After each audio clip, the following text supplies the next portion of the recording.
Well, hello again.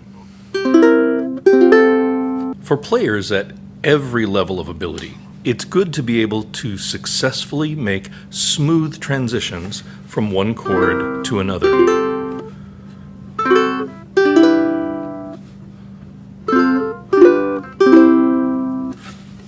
That takes some work, of course, but there are some ways to make chord transitions easier, to lay the foundation for future success. So here's the two super easy chord progressions we've introduced already. F add 9, C7, that's one finger moving between adjacent strings. And we've also got G6 and Hawaiian D7.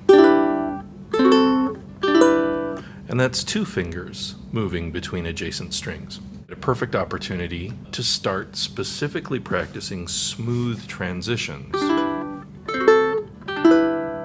so you'll know what it sounds like and what it feels like to make smooth transitions when you're trying to tackle more difficult fingerings. So you can practice going back and forth between these for a while, paying attention to making the transition as smooth as possible.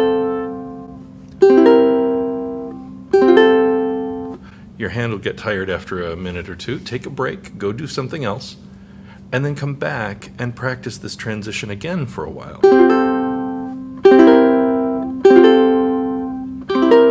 I always recommend doing things slower than you're inclined to. There's a few reasons for that.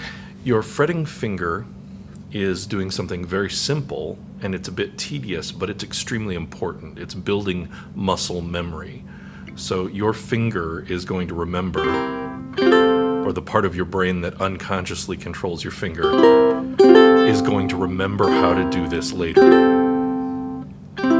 Meanwhile, you can make these practice sessions more productive, more interesting, and more musical by taking the opportunity to pay attention to other things while your fretting finger is doing this sort of boring, tedious thing. Make sure that, for example, that you're keeping a steady beat, and you can practice this with or without a metronome.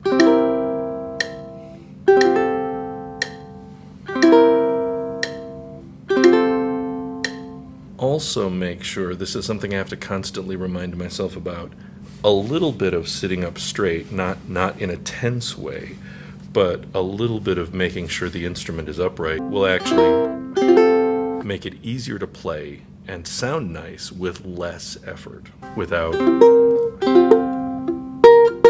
muting and buzzing and all sorts of things that happen when your fretting hand is kind of in the wrong position, and maybe even your plucking or strumming hand is in the wrong position when it's approaching the strings. In terms of the position of your fingers on your fretting hand, imagine that you're holding something, maybe an egg, in your hand. It doesn't take much strength to press down a string on a ukulele, but if you've got your hand in an awkward position, you can't really use the strength that you have effectively. Another thing that you can pay attention to is do different things with your other hand. So you could be picking, you could be strumming with your thumb, you could be strumming with your fingernail, playing high up on the fingerboard, or low down toward the bridge. And notice the difference in tones. Make sure that you give yourself a chance to rest. Don't tense up. So my wrist will have a tendency to tense up. My shoulder will have a tendency to tense up if I'm playing the same thing for too long, especially.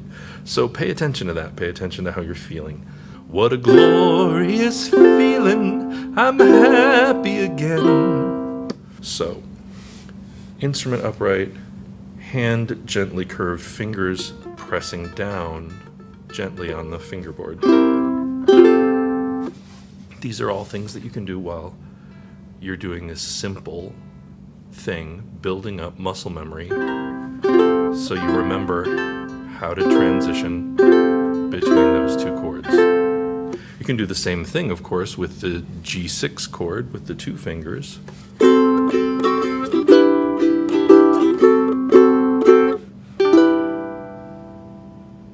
See you next time.